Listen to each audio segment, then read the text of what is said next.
우리 전후 좌우에 계신 여러분들과 함께 이렇게 인사했으면 좋겠습니다.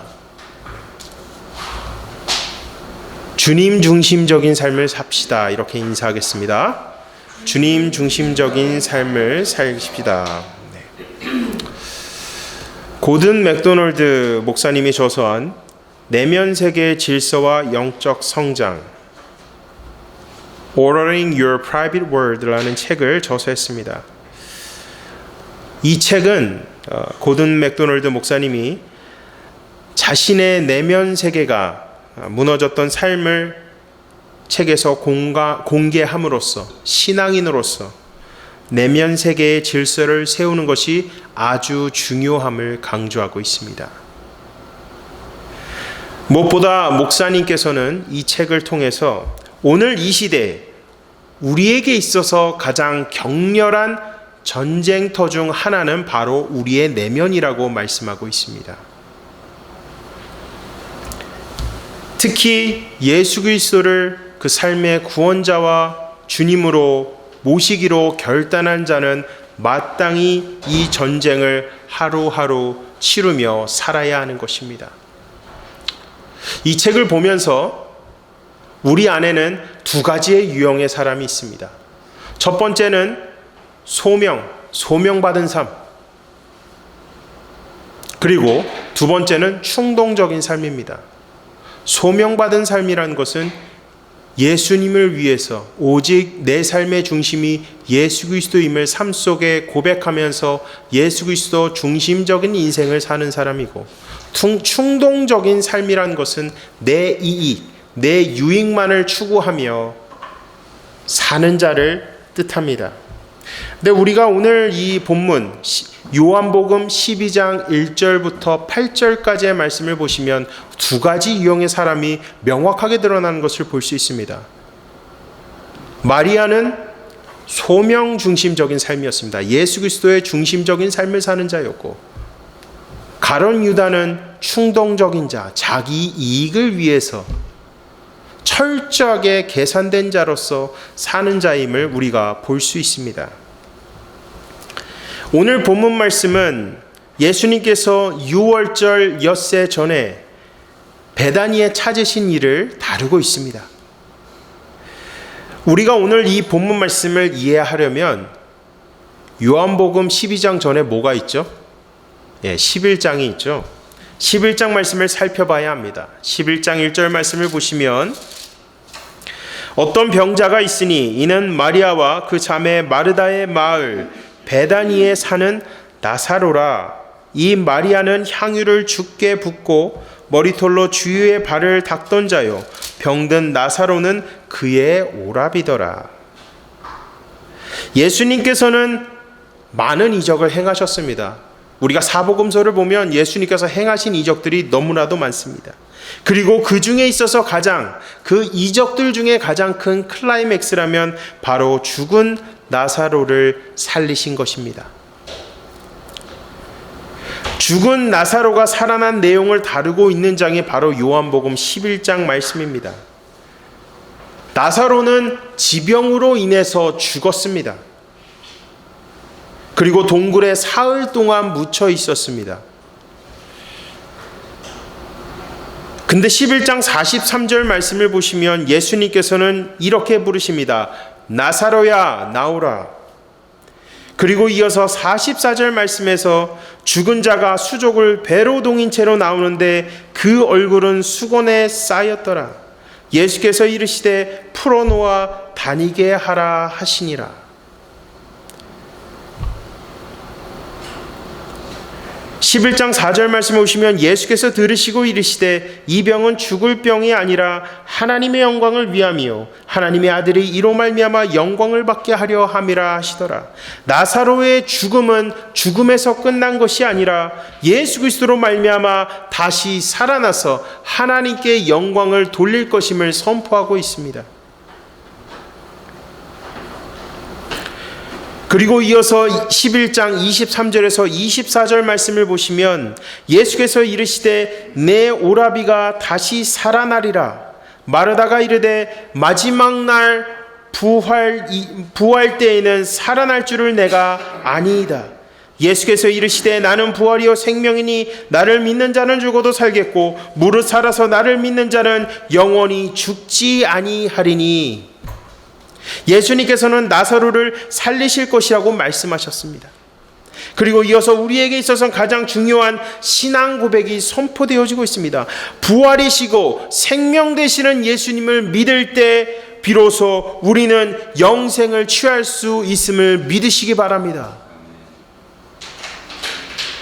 베다니는 우리가 흔히 12장 말씀을 보시면 베다니는 우리가 흔히 나사로의 집이라고 생각할 수 있습니다.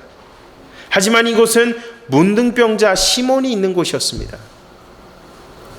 문둥병자 시몬은 예수 그리스도의 이 치유를 통해서 완벽하게 회복되었고 그리고 마리아, 마르다, 나사로와 함께 있었습니다.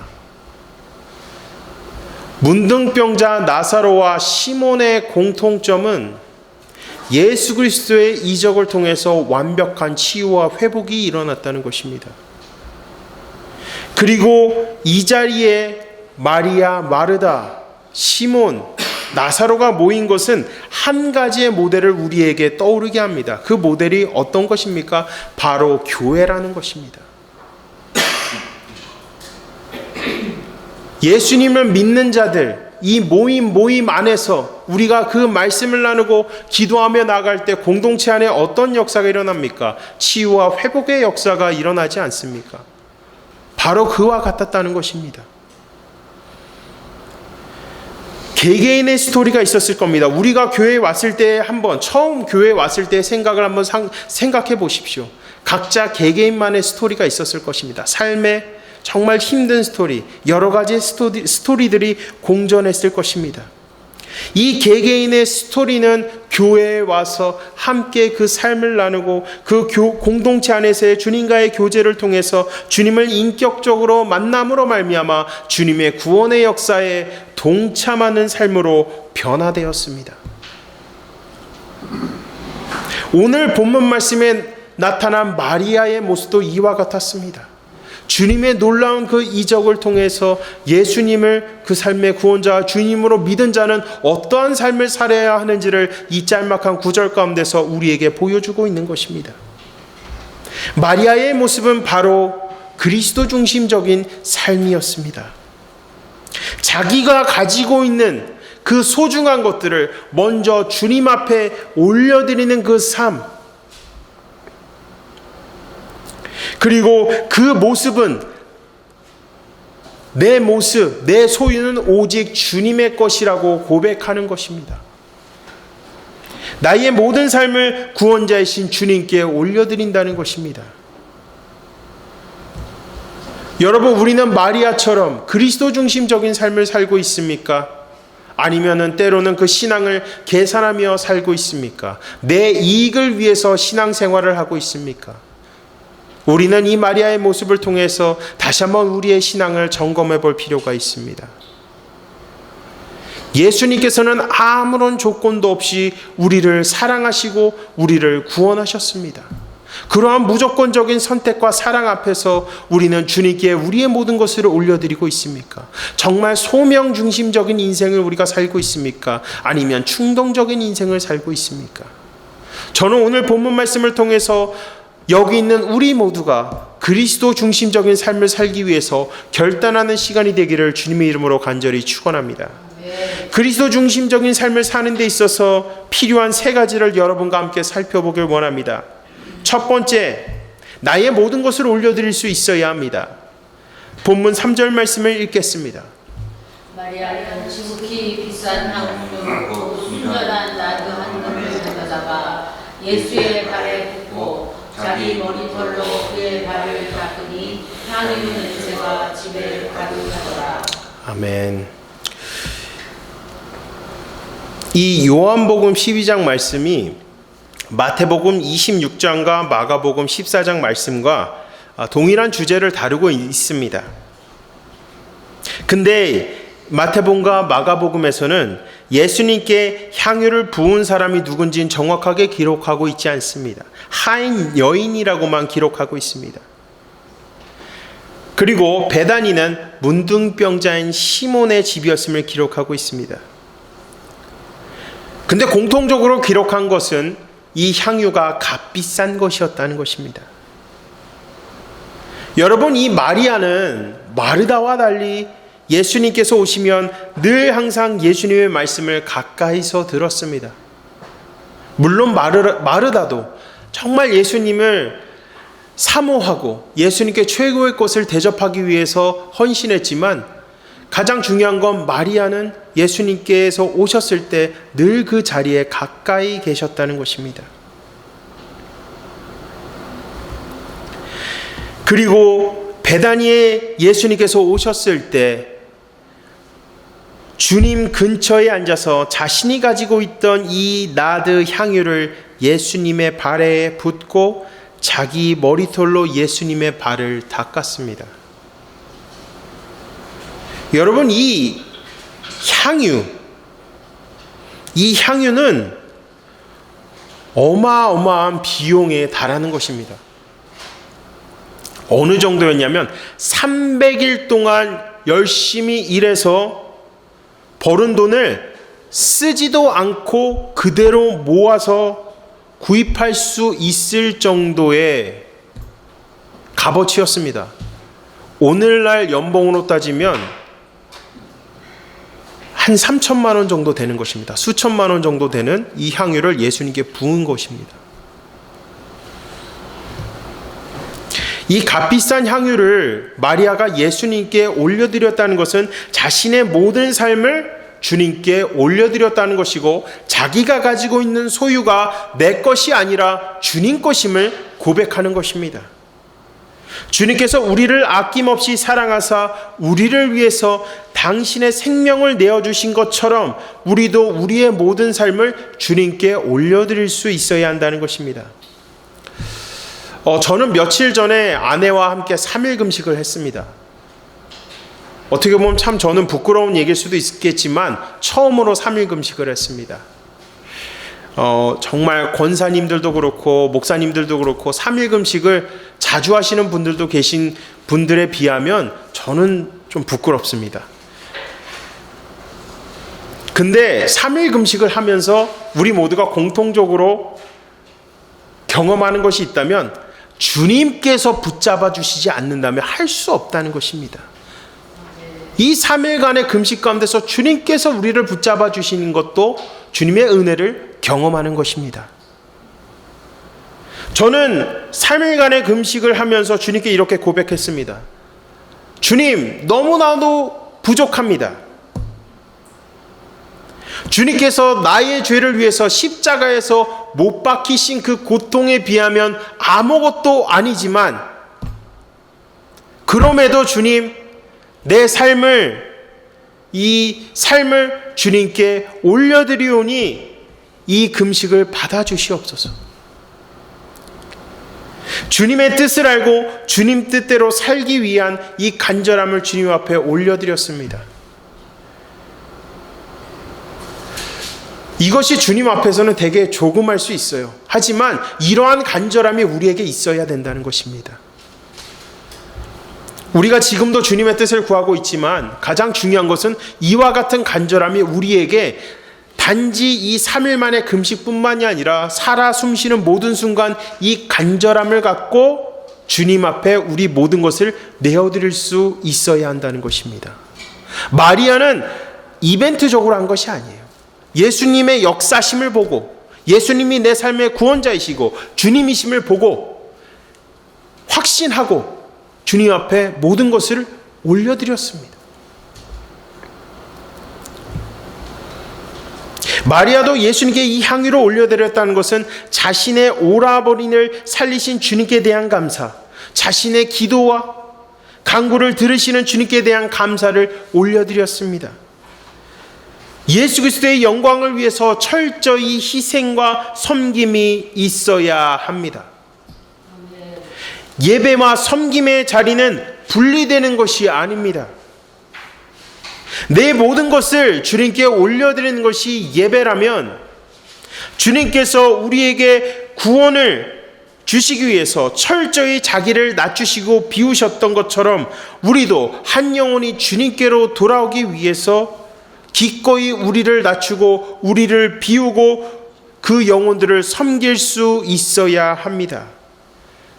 그렇게 될 때 마리아가 예수님께 부으셨던 그 향유의 냄새가 그 공간을 가득 채웠던 것처럼 예수 그리스도의 향기가 우리의 가정과 우리의 공동체와 우리가 속한 조직과 사회에 가득 채워질 줄로 믿으시기를 주님의 이름으로 간절히 축원합니다. 정말 우리의 모든 것을 올인하며 내가 정말 죽으리면 죽으리라는 심정으로 나가는 자에게는 계몽이 일어납니다. 하지만 나를 지키려고 힘쓰는 자에게는 계몽이 일어나지 않고 어떠한 일도 벌어지지 않습니다. 사랑하는 성도 여러분, 예수님을 위해서 살길 원하십니까? 그리스도 중심적인 삶을 살길 원하십니까? 지금 너무나도 부족하지만 내가 가지고 있는 그 모든 에너지를 주님 앞에 올려드리시기를 주님의 이름으로 간절히 축원합니다. 첫 번째는 내 모든 것을 올려드릴 수 있어야 됩니다. 두 번째는 내 것을 포기할 수 있어야 합니다. 본문 5절과 6절 말씀을 한 목소리로 읽겠습니다. 이 향유를 어찌하여 300데나리온에 팔아 가난한 자들에게 주지 아니하였냐 하니 이렇게 말함은 가난한 자들을 생각함이 아니요 돈이라 돈교를 받고 거기에 있는 것을 훔쳐감기로라. 아멘. 가룟 유다의 모습은 충동적인 삶입니다. 아까 제가 서론에서도 얘기했지만 충동적인 삶, 자기 중심적인 삶임을 우리가 볼 수 있습니다. 유다는 당시에 어떤 직무를 감당하고 있었습니까? 돈꾀를 맡은 자, 즉 돈을 보관하고 관리하고 출납하는 책임을 맡은 자, 회계였습니다. 회계. 근데 그는 공금으로 사용해야 하는 돈을 자신의 이익을 위해서 사용하고 있었습니다. 주석서를 살펴보니까 그렇게 되어 있더라고요. 그렇게 기록되어 있었습니다. 소위 말하는 횡령입니다. 공금을 횡령한 것이죠. 우리는 이 유다의 모습을 통해서 경계해야 하는 것이 있다면 예수님 앞에서 나의 이익과 나의 유익을 철저히 내려놓을 수 있어야 합니다. 유다는 예수님의 제자였습니다. 하지만 예수님을 위해서 자신의 모든 소유를 바친 마리아보다 오히려 그는 자신의 것에만 집착하는 모습을 볼 수 있습니다. 예수님의 제자였어요. 근데 마리아가 모든 것을 주님 앞에 이 향유를 올려드렸다면 오히려 자신을 돌아봐야 되는데 오히려 이 마리아를 비난하는 모습을 우리가 볼 수 있습니다. 정말 순수한 마음에서 마리아를 꾸짖는 것이 아닙니다. 오히려 후반부에 어떻게 그를 말하고 있습니까? 도둑이라고 말하고 있습니다. 유다가 어떤 인물이었습니까? 예수님의 제자들 중에 예수님을 배신할 정도로 배신할 제자로 지목되었습니다. 이러한 그의 모습은 마치 요한복음 10장에 기록된 양의 우리 비유에서 진정한 목자는 양들을 위해서 목숨을 버리지만 삭구는 양을 버리고 도망가는 것을 연상시킵니다. 우리가 일상생활을 하면서 유다와 같은 사람들을 접할 때가 있지 않습니까? 오로지 나의 유익을 위해서 계산하고 행동하는 사람을 볼 때가 있고 때로는 그것이 우리의 모습이 될 수가 있습니다. 가난한 자들을 위해서 쓰지 않았다고 마리아를 비판한 유다는 정작 본인은 예수님을 위해서 희생할 줄도 모르고 마리아처럼 행동하는 모습을 찾아볼 수가 없습니다. 나를 내려놓지 못하고 나의 유익을 내려놓지 못하고 살아간다면 결코 예수님을 따를 수가 없고 예수님의 뜻을 알 수도 없고 그분의 뜻대로 살 수도 없습니다. 오늘날 마리아와 같은 모습은 우리의 오늘날 컨텍스트에서 보면 주일 예배를 드리는 것에서 더 나아가서 삶의 예배가 그대로 지속적으로 이루어지는 것입니다. 고든 맥도널드 목사님이 이러한 질문을 던졌어요. 어느 한 기사에서 보니까 주일날 예배드리던 그 삶이 우리의 주중의 삶 가운데도 이어지고 있습니까? 그와 같은 삶을 살아야 되는 것이지만 이 유다의 삶은 어떤 삶입니까? 변화가 없는 삶이에요. 예배는 예배대로 드려. 근데 삶 가운데선 내 유익, 내 이익만을 생각하고 계산하면서 사는 모습이라는 것입니다.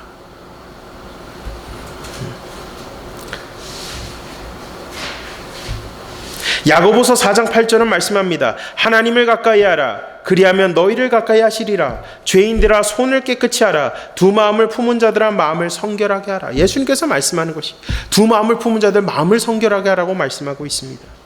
유다는 예수님을 사랑하기보다 돈을 더 사랑하는 자였습니다. 예수님께서는 분명히 말씀하셨습니다. 하나님과 재물을 겸하여 섬길 수 없다고 분명히 말씀하셨습니다. 사도 바울은 돈을 사랑하는 것이 일만하게 뿌리라고 말씀하셨습니다. 제가 생각하는 신앙은 내 유익을 얻기 위한 것이 아닙니다. 나에게 은혜를 주면 예수님을 믿고 나에게 조금이라도 어려움을 주면 다른 것을 의지하고 점을 보며 따라가는 그 허망한 인생이 아니라 어떠한 상황 가운데서도 이 신앙이라는 것은 때로는 인내할 줄도 알아야 되고 때로는 은혜를 경험할 수도 있습니다. 그것이 신앙이라는 것입니다. 무조건 우리가 예수님을 믿는다고 해서 매번 그 모든 길이 축복받는 길, 마치 포장한 대로를 걸어가는 형통한 인생으로 생각하지만 아니라는 것입니다. 때로는 비포정도와 같은 거칠은 인생을 걸어갈 때가 있습니다. 그럴 땐 신앙의 연단과 인내가 있어야 됩니다. 인내할 줄도 알아야 하고 연단할 줄도 알아야 됩니다. 연단받아야 될 줄도 알아야 합니다. 그것이 신앙이라는 것입니다. 신앙은 내가 원하지 않는다고 해서 내가 내 마음대로 하나님 앞에 결단하고 움직이는 것이 아닙니다. 나를 구원하신 주님을 생각한다면 내가 그분의 뜻을 위해서 설령 내가 손해를 본다 할지라도 내가 엄청난 고난의 길을 걸어간다 할지라도 나의 소망 되신 예수님을 향한 믿음을 포기하지 않고 철저하게 싸우며 살아가는 자, 그것이 신앙이라는 것입니다. 내가 설령 세상을 살아가면서 예수님을 믿는다는 이유로 손해를 보았다면 그것은 우리에겐 거룩한 명예여야 될 줄로 믿으시기 바랍니다. 신앙은 계산하는 것이 아니고 내 유익을 위한 것이 아닙니다. 신앙은 예수님께서 철저히 보여주신 당신의 희생과 헌신, 그리고 하나님의 명령에 죽기까지 순종한 그 모습을 그대로 본받아서 따라 사는 것입니다. 오직 어린아이와 같은 순전한 신앙을 갖고 예수 그리스도를 위해서 사는 인생이 되어야 하는 것입니다.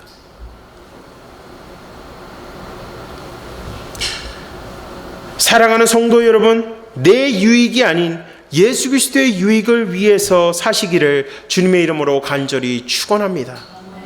예수 그리스도의 유익을 위해서 사는 자의 인생은 주님께서 반드시 붙잡아 주십니다. 야고보서 4장 8절 제가 말씀 읽어드리지 않았습니까? 주님을 가까이 할 때 어떻게 하신다고요? 주님이 우리를 가까이 하신다고 하셨습니다. 우리를 가까이 하실 때 설령 힘든 길을 걸어가도 우리를 붙잡아 주십니다.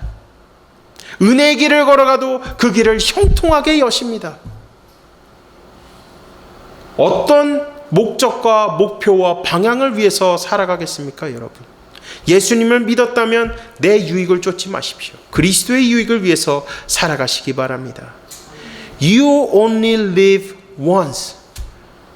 크리스찬 욜로가 되시기 바랍니다. 마지막으로 세 번째는 주를 가까이 할 때 주님의 뜻을 깨달을 수 있습니다. 본문 7절과 8절 말씀을 읽겠습니다. 예수께서 이르시되 그를 가만두어 나의 장래를 위하여 그것을 간직하게 하라. 가난한 자는 항상 너희와 함께 있으니와 나는 항상 잊지 아니하리라 하시니라. 아멘. 예수님께서는 유다를 다그치시면서 마리아가 향유를 당신의 발에 쏟는 것을 그냥 두라고 말씀하십니다. 이는 예수님께서 장차 임하실 죽음과 장사 지냄을 밝히셨기 때문입니다. 마가복음 14장 8절은 말씀합니다. 그는 힘을 다하여 내 몸에 향유를 부어 내 장례를 미리 준비하였느니라. 그리고 12장 1절에 기록된 유월절 엿새 전은 곧 엿새 후에 유월절 어린 양이 되셔서 십자가에 못 박히심을 말씀하고 있습니다. 아마 제자들도 그리고 베다니에 있었던 사람들도 몰랐을 것이고 마리아도 정확하게 이 글을 알고 있었는지는 정확하게 알 수는 없으나 결과적으로는 마리아의 헌신적인 행동으로 예수님의 장례를 준비하게 된 것입니다. 주님을 가까이 할 때 우리는 때로는 주님의 섭리를 알 때도 있고 모를 때도 있지만 주님의 뜻대로 쓰임받게 된다는 것을 우리가 볼 수 있습니다.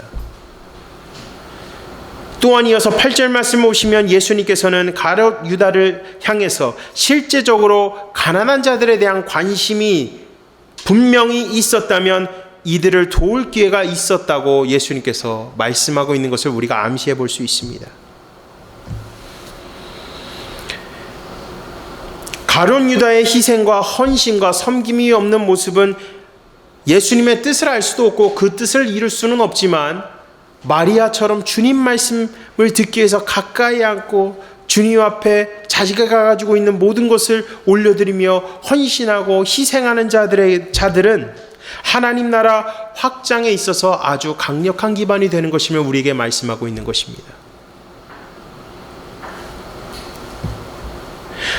주님을 가까이 하는 자는 주님의 타이밍에 주님의 뜻대로 쓰임받는 인생이에요. 마리아도 몰랐을 거예요 아마. 하지만 주의 뜻대로 쓰임받았습니다.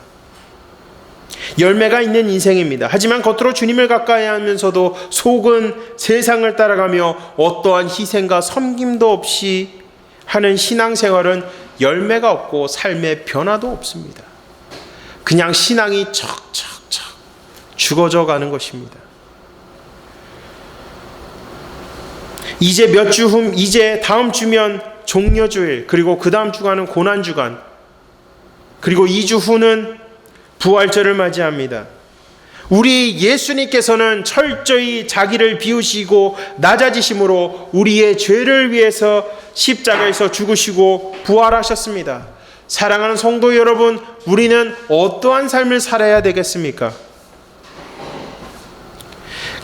가룟 유다처럼 내 유익만을 따지는 인생, 나는 교회 다닙니다, 나는 예수님 믿어요, 나는 믿음의 가정에서 자랐습니다라고 얘기하지만 정작 삶에는 변화도 없는 인생, 아니면 너무나도 부족하고 보잘것없지만 그럼에도 나에게 영생과 구원을 주신 주님께 나의 모든 것을 올려드리며 사는 인생, 어떤 인생을 여러분들은 사시겠습니까?